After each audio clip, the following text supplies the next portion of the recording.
Tout d'abord, je voudrais vous dire que mon silence n'était pas un aveu de faiblesse, de découragement ou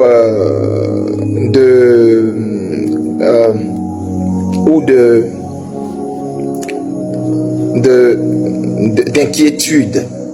Non, bien au contraire. Je vous avais déjà dit que je sortirai si Dieu me met à cœur ou Dieu me donne l'ordre de sortir. Et je ne suis pas un homme des réseaux sociaux. Sinon, je dirais, je ne suis plus un homme des réseaux sociaux. Donc, vous ne me verrez pas apparaître à tout moment, m'adresser à vous. Non, non, non. C'est pas... je suis dans la présence du Seigneur et dans la prière. Dans la prière. Alors, je sors parce que j'ai senti dans mon cœur que le peuple de Dieu avait besoin de m'entendre. Les Ivoiriens avaient besoin de m'entendre. Il ne fallait pas qu'ils interprètent mon silence depuis quelques jours comme un découragement, un désaveu, une défaite. Non, pas du tout. Soyez en paix. Je voudrais déjà vous rassurer pour vous dire soyez en paix. Parce que je suis en paix avec moi-même, en paix avec mon Dieu. Et je voudrais que vous soyez en paix. Je voudrais que vous partagiez ma paix. Je voudrais que vous partagiez ma sérénité. Vous savez, quand vous me regardez, quand vous m'observez, est-ce que vous voyez en moi en ce moment un homme troublé? Est-ce que vous voyez un homme troublé? Un homme abattu? Non. Vous savez pourquoi? Parce que je sais qui m'a envoyé. Je sais tout ce qu'il m'a dit. Et ce qu'il m'a dit se déroule et se passe comme il m'a dit. D'où ma paix, d'où ma tranquillité, d'où mon calme. Et d'où tout l'amour que vous pouvez voir que je vous manifeste. Alors, je voudrais que vous apportiez toute votre attention à mon adresse. Comme je l'ai dit d'entrée de jeu, qui va porter sur 4 points. Au premier point, je voudrais remercier tout l'ensemble des Ivoiriens et des Ivoiriennes et tout le peuple du Seigneur qui me portent dans leur cœur parce que de là où je suis, je sens votre soutien dans la prière.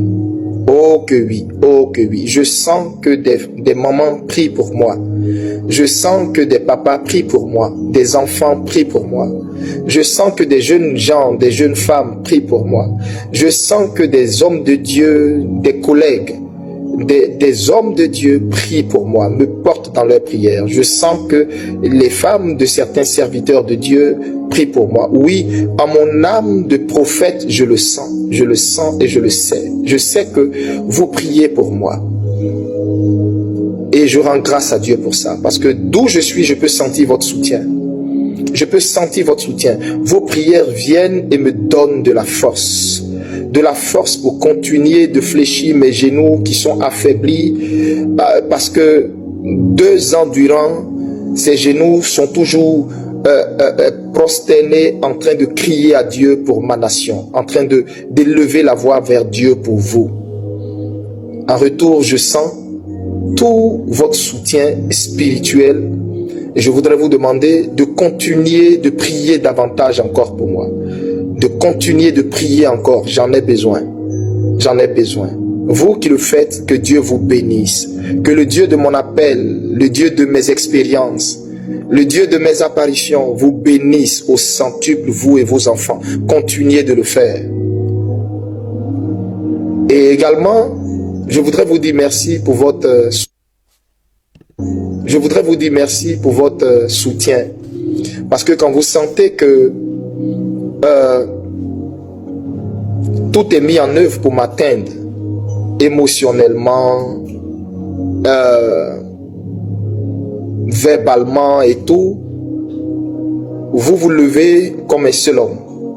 Vous faites bloc et vous prenez ma défense alors que je ne vous ai pas demandé. C'est une preuve d'amour indéfectible. Que le Dieu que je sers, devant qui je souffle et je bois cette coupe depuis 2 ans, se souvienne de vous. Oh, ce que je dis, c'est de mon cœur, je le dis. Pourquoi? Parce que un frère n'est pas celui que ta mère t'a donné. Un frère n'est pas celui que ton père t'a donné. Un frère, c'est l'ami qui est là en tout temps. C'est celui qui est là en tout temps. C'est celui qui participe à tes peines, qui ne te dénigre pas, mais qui te porte dans ses prières, dans les moments les plus difficiles. Parce que je vous assure, ça fait 2 ans, 3 mois aujourd'hui, que je vis cette situation où je suis en dehors de mon pays, où je suis loin de mon foyer, de ma maison, loin de mes enfants. 2 ans sans les voir, c'est pas facile. 2 ans où je ne connais pas de loisir. Mon seul loisir, c'est la prière. La prière, rien que la prière. Et je ne m'en plains pas, je bénis le Seigneur parce que c'est ma coupe. Je la bois avec amour. Et je lui rends toute la gloire. Je lui rends toute la gloire. Et je vous dis merci pour votre soutien. Merci parce que quand vous sentez que des pics, des attaques viennent de partout, je n'ai pas besoin de me défendre. Parce que vous savez reconnaître ce qui est de Dieu, ce qui n'est pas de Dieu. Vous savez reconnaître ce qui vient de Dieu, ce qui ne vient pas de Dieu. C'est vous, au-dedans de vous, qui ressentez la voix du Seigneur et qui parlez en ma faveur. Je vous remercie. Mais je voudrais vous dire, sachez aussi raison garder en me défendant, parce que personne n'a la science de la vérité. Personne. Tous ceux qui se croient sages, en réalité, n'ont qu'une infime partie de la sagesse. Personne n'a la sagesse infuse. Il n'y a que notre Dieu qui est sage. Et donc, vous, même quand vous abordez certains sujets, faites-le dans l'humilité de Christ, en vous rappelant que des hommes peuvent se tromper, des hommes peuvent mal juger, des hommes peuvent mal faire. Je vous assure, je n'en veux à personne. Je n'en veux à personne.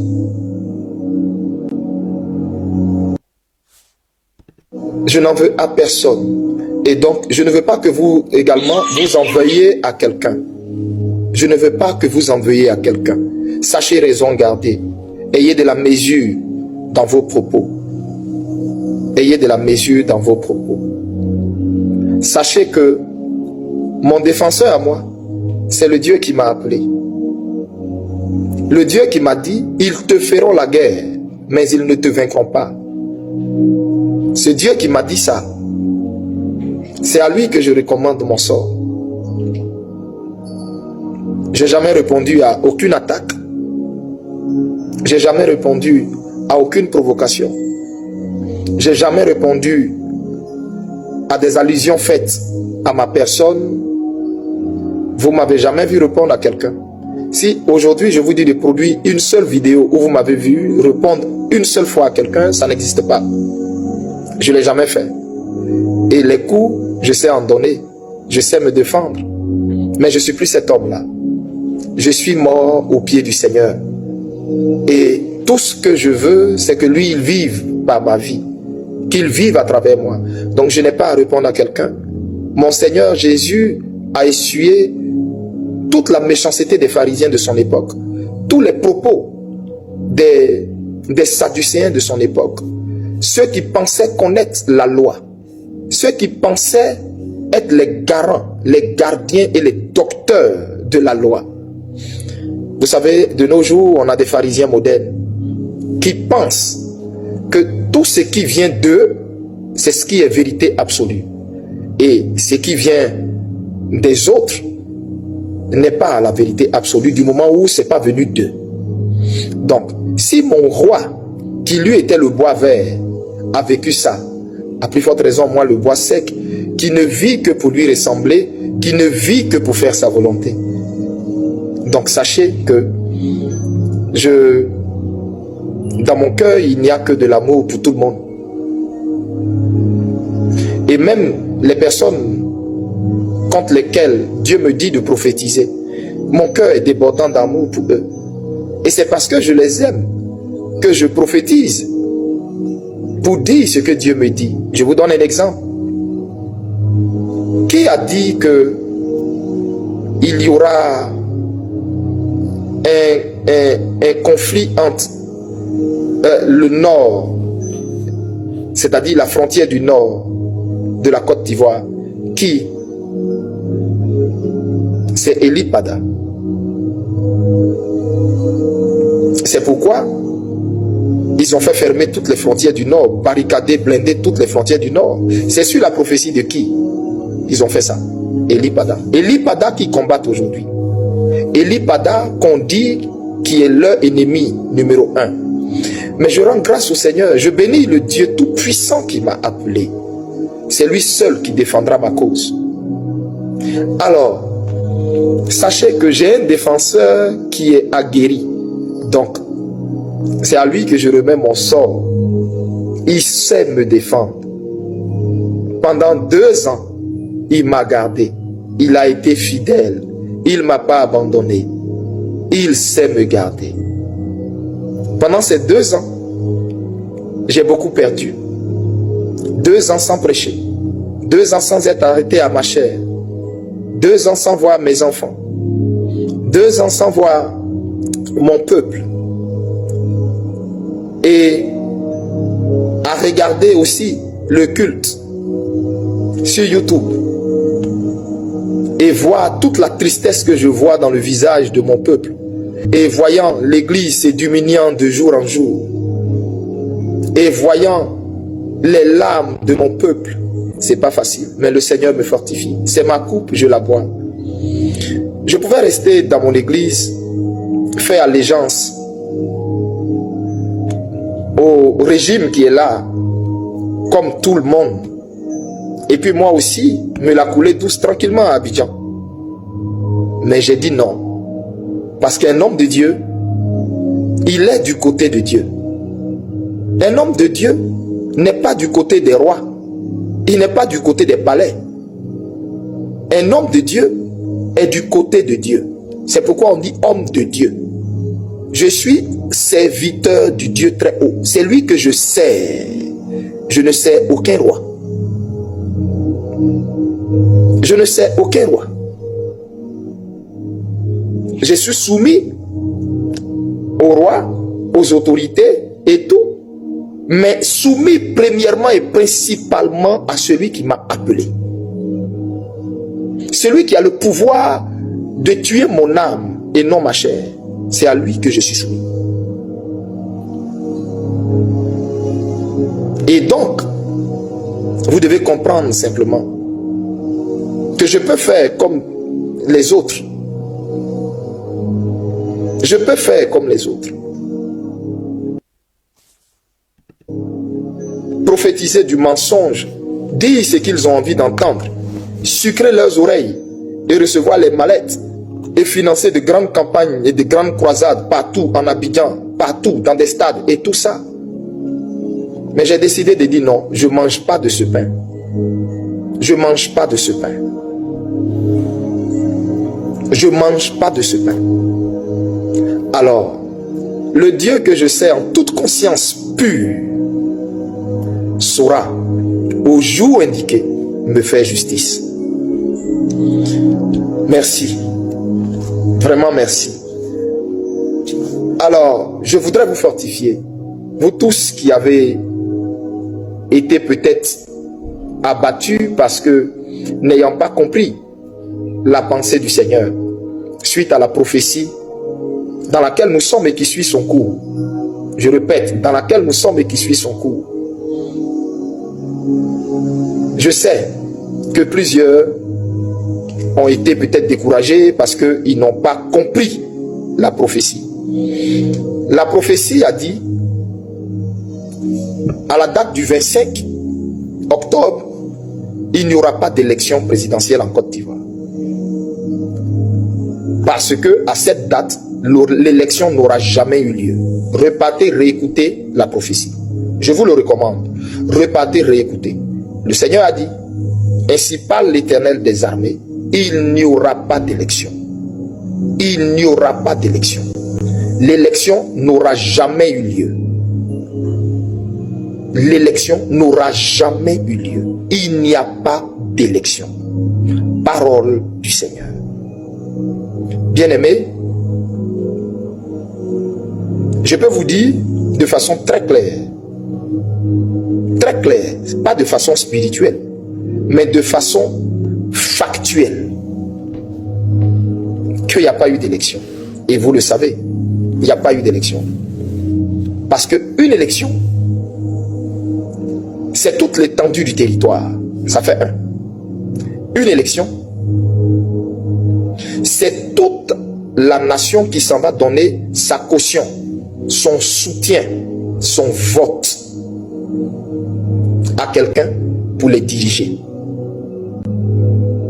C'est parce que vous avez vu se présenter. De trois, où le Seigneur leur a damé le pion. Et je sais que ça leur a fait très mal. Dieu a envoyé son ange dans leur serveur qui a fait fuiter toutes les informations qu'ils avaient savamment orchestrées depuis une année. Je répète, depuis une année. Pas depuis 3 mois, pas depuis 5 mois. Depuis une année. Dieu a envoyé son ange pour aller faire fuiter ces informations et qui ont été versées la veille des élections. Pris au dépourvu, désabusés parce que ne s'attendant pas à ça.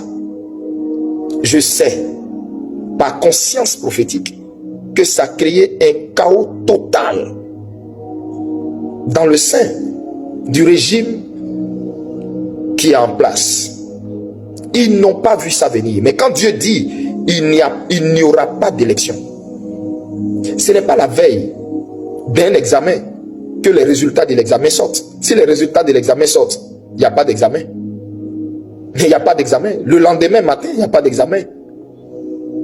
Les résultats sont là.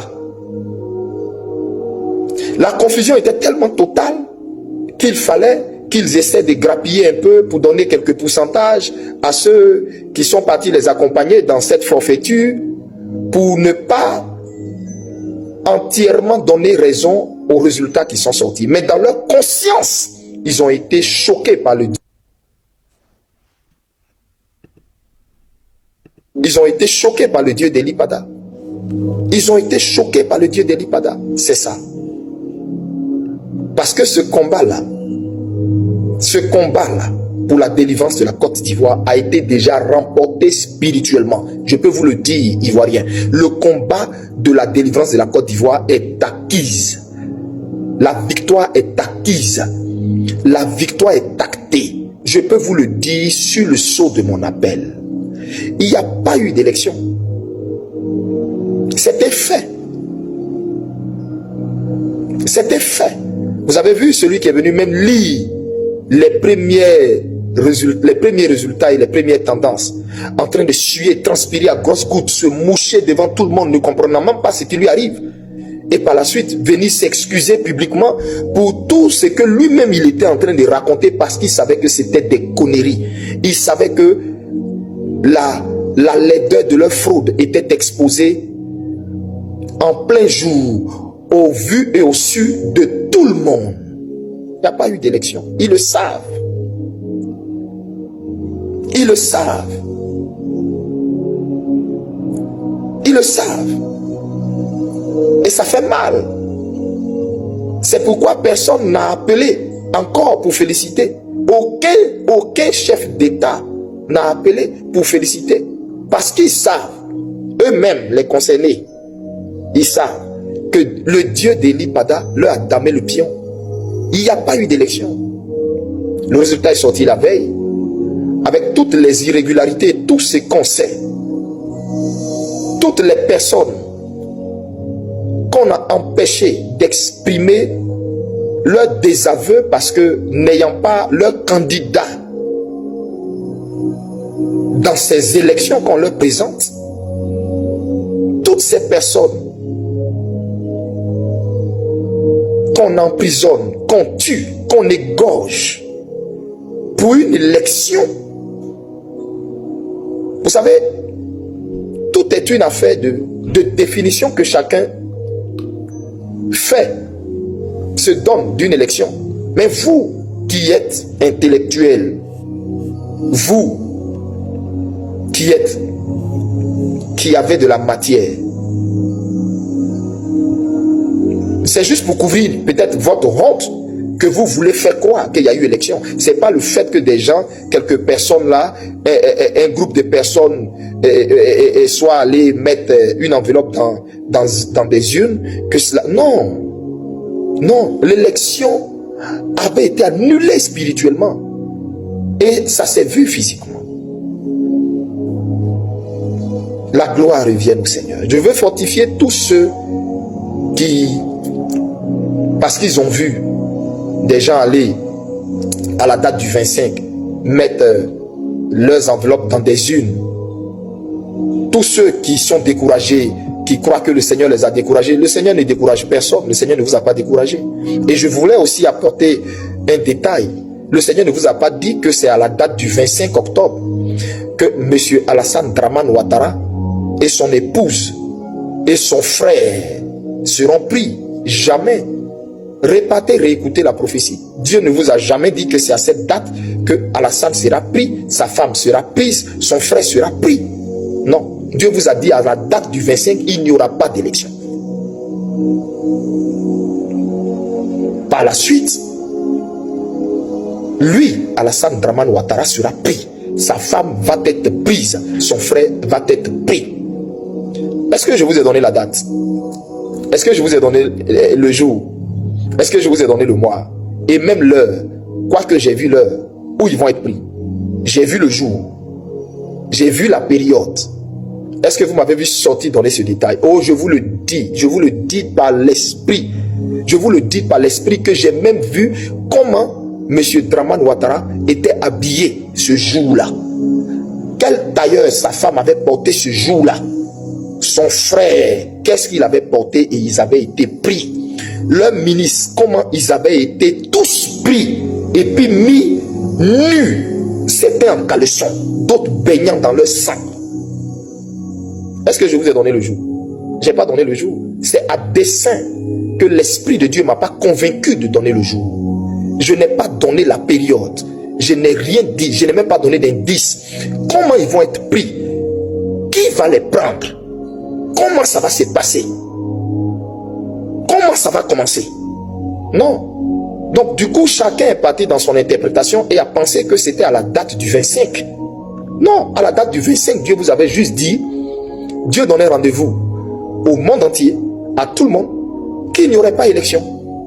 Et que tout citoyen honnête, conscient et intelligent saurait, au vu de tout ce que Dieu aurait déposé comme signe, qu'il n'y a pas eu élection. Il n'y a pas d'élection. Il n'y a pas eu élection.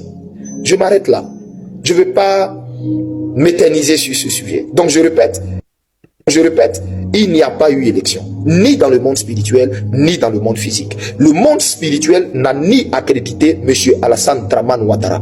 Dans le monde spirituel, il n'est pas reconnu comme le chef de la Côte d'Ivoire. Il n'est pas reconnu comme le président de la Côte d'Ivoire. C'est faux. Ceux qui lui disent ça lui mentent. Ils lui mentent. Parce que le trône lui a été arraché. Comme le trône avait été arraché à Saül, et pourtant, Saül était encore sur le trône. Et pourtant, Saül était encore sur le trône. Le temps que celui à qui le trône était prévu vienne prendre le trône, qui était David. Donc, le fait que quelqu'un soit encore là pour quelques jours, quelques semaines, ou quelques mois, ou je ne sais pas moi, ça fait pas. Il n'est pas le chef de l'État. Il le sait. Tous les plateaux télé européens qui le plébiscitaient par le passé, aujourd'hui le désavouent. Lui-même, il le sait. La communauté internationale le sait. Les grandes institutions le savent. C'est pourquoi il n'y a aucune félicitation. Il le sait. Parce que le spirituel avait parlé. Rassurez-vous, personne ne peut freiner la prophétie qui est en cours. Quand j'étais sorti, je vous avais dit, c'est une prophétie dont le Seigneur m'avait dit ceci. C'est une souveraineté absolue. C'est-à-dire, c'est ma souveraineté. C'est ce que j'ai décidé, moi, l'Éternel, de faire. Et Dieu m'avait fait comprendre que ça n'avait rien à voir avec un avertissement pour Ouattara. Parce que retenez très bien, la prophétie a 4 degrés. Je reprends, la prophétie a 4 degrés. Les avertissements, les arrêtés, les décrets et la souveraineté absolue. Et la souveraineté absolue.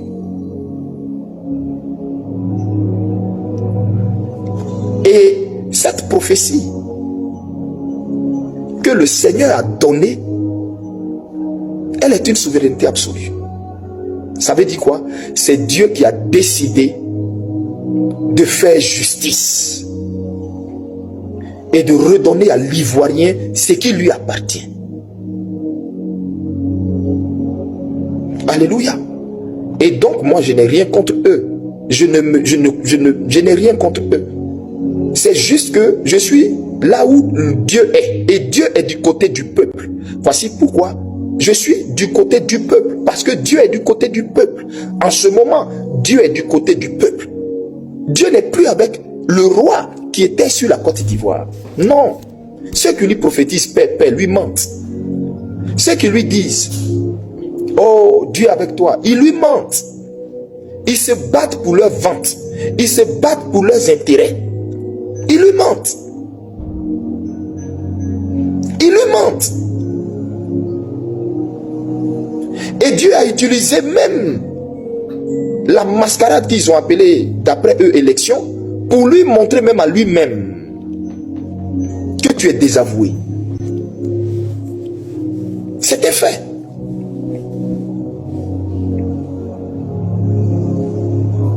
Mais vous savez, quand Dieu veut juger quelqu'un, Dieu lui-même endurcit son cœur. Dieu endurcit son cœur, comme c'était le cas de Pharaon. Dieu endurcit son cœur pour pouvoir le traiter, mais sans miséricorde. Vous comprenez ce que je vous dis? Donc, essuyez vos larmes, Ivoiriens. Enlevez vos vêtements de deuil. Et de croire qu'il y a eu élection. Il n'y a pas eu élection, vous le savez. Et tout le monde le sait. Élection. Donc, enlevez vos vêtements de deuil et soyez en joie. Soyez en paix. Soyez en paix avec vous-même. Soyez en paix. C'est ce que je voulais vous dire. Par la suite, je voulais également ouvrir une parenthèse pour dire que c'était pour éviter, d'ailleurs même, cette honte et cette triste fin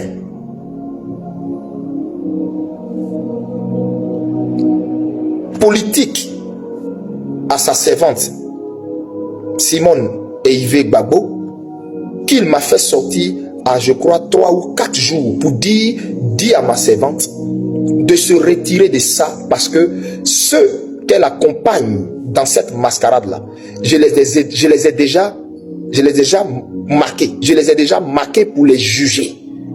Et qu'elle ne se trouve pas sur mon chemin. Vous avez pensé que j'avais quelque chose contre sa servante. Je n'ai rien contre elle. C'est une femme que j'aime beaucoup. C'est une femme que j'aime beaucoup. Et elle sait, je sais que l'Esprit de Dieu lui rend témoignage que je l'aime beaucoup. Elle le sait. Mon problème aujourd'hui, c'est parce que j'ai décidé d'être un prophète de la vérité, un prophète vrai. Dis les choses de façon crue, sans maquillage, sans complaisance, sans maquillage.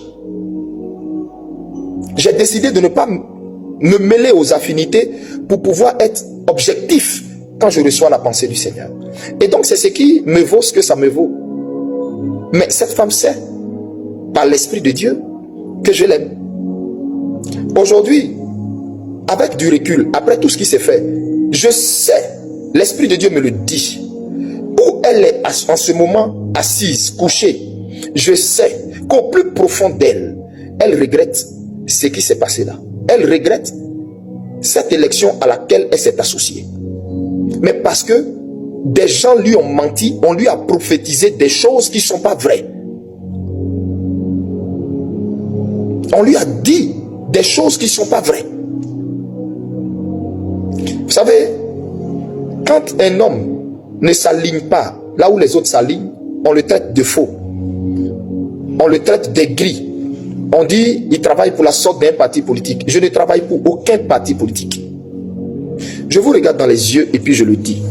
Je ne travaille pour aucun parti politique. Et il n'y a même pas un parti politique qui peut se vanter de dire que je travaille pour lui. Je reprends. Je ne travaille pour aucun parti politique. Je suis Eli Pada, serviteur du Dieu très haut. L'ami de Jésus-Christ. Je ne travaille pour aucun parti politique. Est-ce que vous me comprenez?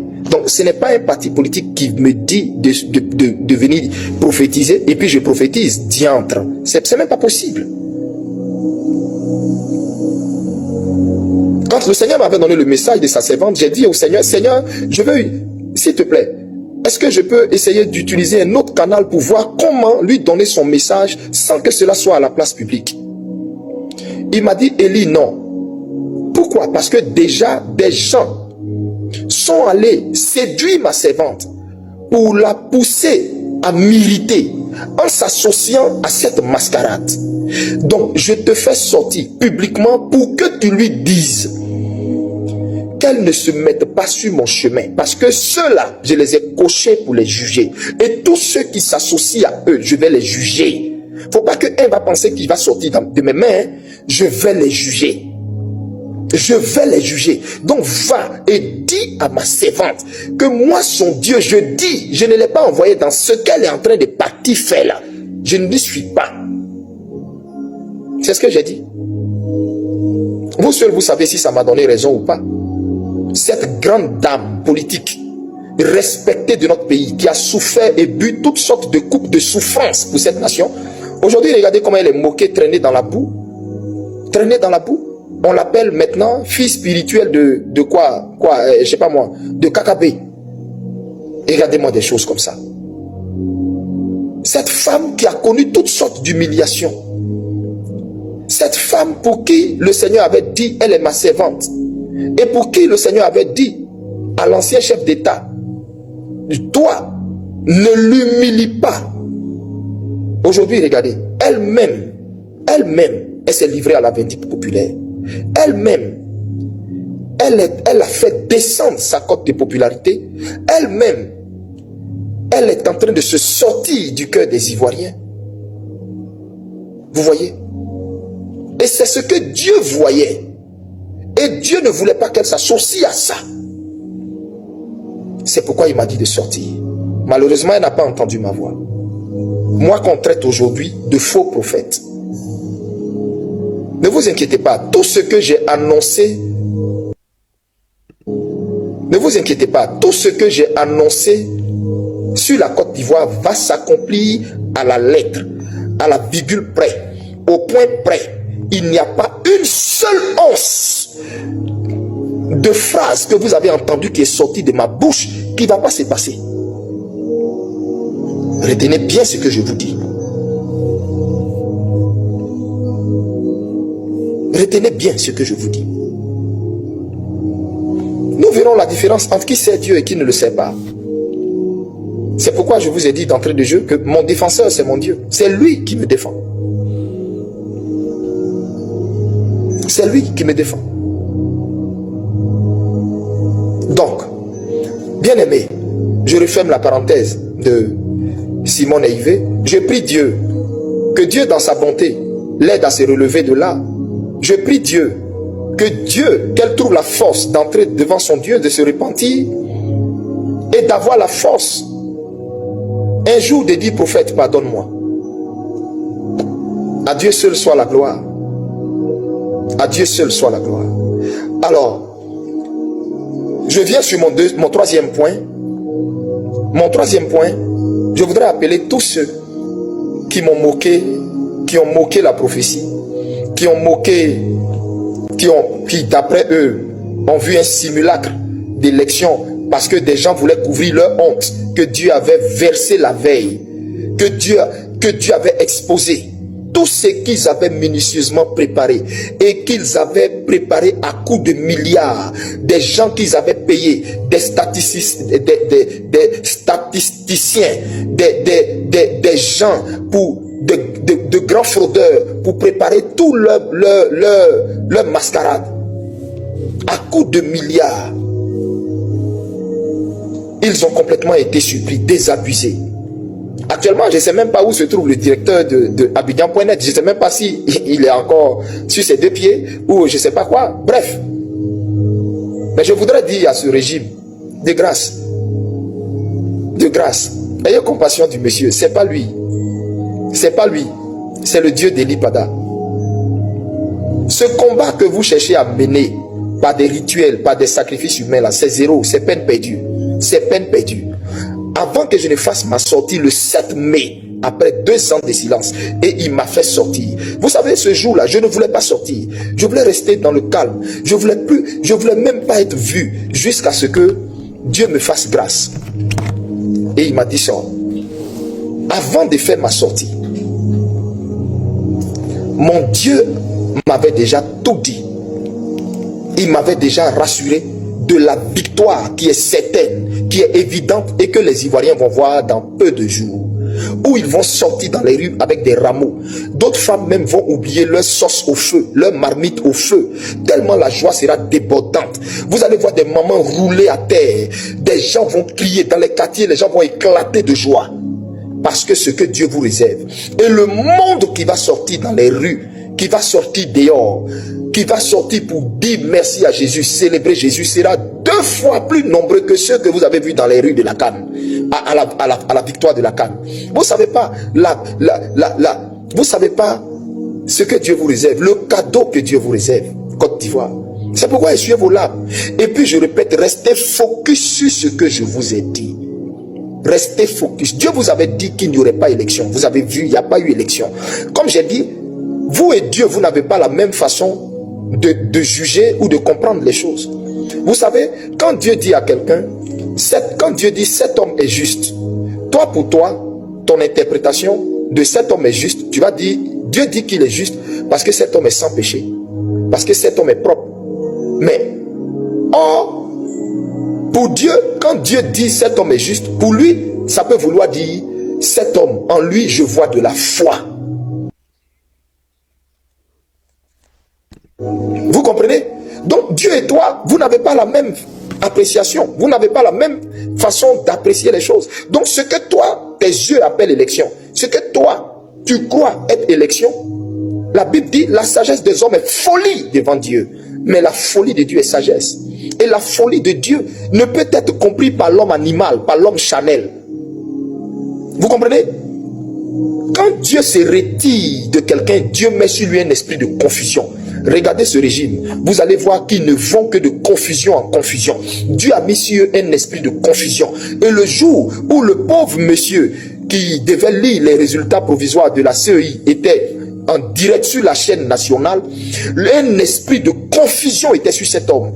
Il lisait des résultats, des chiffres qui, vous-même vous voyez, c'est un esprit de confusion, le même esprit de confusion que Dieu avait mis sur Saül pour le tourmenter avant son jugement. C'est dans cet esprit de confusion ils sont. Tous leurs prophètes qui leur parlent, leur prophétisent que du mensonge, ils ne savent pas.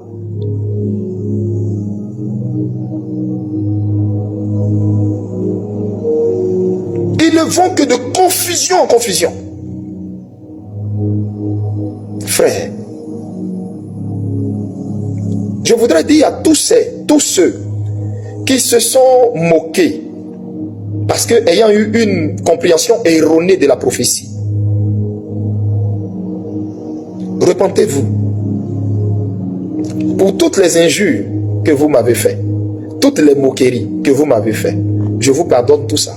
J'ai prié pour vous. J'ai pleuré devant le Seigneur vous demandant de vous pardonner. J'ai dit, Seigneur, pardonne-leur. Parce que Dieu me disait, Élie, tous ceux qui ont fait ça se sont rendus coupables d'un jugement. Je vais les frapper tous.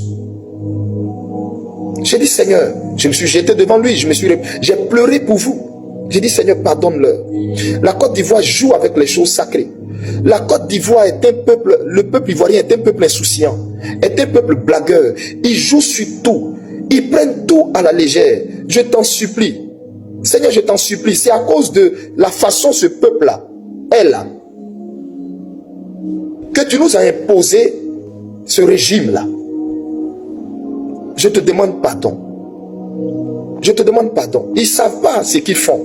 Jusqu'à certains se sont permis même de mimer mon parler en langue. Vous savez ce que c'est? Vous savez ce que ça veut dire? Vous savez ce que ça veut dire? La Bible dit, tout péché sera pardonné aux hommes, mais le blasphème contre le Saint-Esprit ne sera jamais pardonné. Le parler en langue est un don du Saint-Esprit. J'ai pitié pour tous ceux qui ont mimé ça, qui ont moqué, qui ont dit n'importe quoi. Mais comme Dieu est miséricordieux, je sors pour vous dire, j'ai prié pour vous. Et mon cœur est encore plus débordant d'amour pour vous. Non, je ne vous en veux pas. Mais je vous donne une porte de sortie que le Seigneur m'a proposée pour vous. Repentez-vous. Allez effacer les posts injurieux, les posts blasphématoires que vous avez faits, les vidéos que vous avez faites. Effacez immédiatement dès que vous voyez cette vidéo. Et quand vous finissez d'effacer, vous vous mettez à genoux, vous vous repentez et demandez pardon au Seigneur. Troisième, quand vous finissez de faire ça, vous tous qui avez fait des posts publics, vous revenez faire un post public d'excuses. C'est à cette condition que le Seigneur va vous faire grâce. Le jugement que j'ai vu ne va pas vous arriver parce que j'ai prié pour vous. Tu vas te lever et puis écrire sur ta page, mettre la photo d'un homme de Dieu et puis dire faux prophète. La Bible dit, on reconnaîtra dans les temps et machin, etc. et autres. Tu es sérieux là? Moi, Élie Pada, faux prophète, tu sais à quel Dieu tu t'es empris? La Bible dit, je punis l'iniquité des pères sur leurs enfants jusqu'à la 4e génération. Tu sais ce que tu as créé et tu vas créer dans ta maison, à tes enfants, dans ta descendance. Sais-tu pourquoi le rasoir ne passe pas sur ma tête, ni dans ma barbe? As-tu bien réfléchi au post que tu as fait, à la vidéo que tu as produite? Je t'offre une issue pour te sauver toi-même. Je t'offre une issue pour te sauver toi-même. Quand on ne comprend pas le ministère de quelqu'un, ta compréhension, toi, d'une élection et la compréhension de Dieu d'une élection, c'est pas pareil. Alors, Répands-toi, supprime ce que tu as fait, repens-toi, humilie-toi et puis fais un post de façon publique comme tu l'as fait pour demander pardon. Le glaive du Seigneur va se retourner de toi. Parce qu'il se trouve que ces temps-ci, dans les moqueries que vous avez faites, Dieu a en profité pour cocher plusieurs parmi vous. J'ai prié pour vous. J'ai crié à lui. J'ai dit, Seigneur, je ne les en veux pas. Père, je ne les en veux pas. Je ne les en veux pas. Tu m'as dit d'aimer ton peuple. Seigneur, c'est ton peuple. Seigneur, c'est ton peuple. C'est mon peuple. Pardon. Il m'a dit, ok, Élie, donc tu feras une sortie, tu leur diras de supprimer ça, de se repentir devant moi et de faire un poste public d'excuses. S'ils ont rempli que 2 conditions, ça remplit la 3e condition. Pour moi, l'Éternel, ça sera une preuve d'entêtement dans leur orgueil. Alors, je frapperai. J'ai fini ma part. Repentez-vous. Pour terminer mon propos, je voudrais vous dire à tout le peuple de Côte d'Ivoire, le 1er novembre, le Seigneur demande à toute la Côte d'Ivoire, à tous les Ivoiriens, à toute la Côte d'Ivoire, la nuit du 31 octobre au 1er novembre,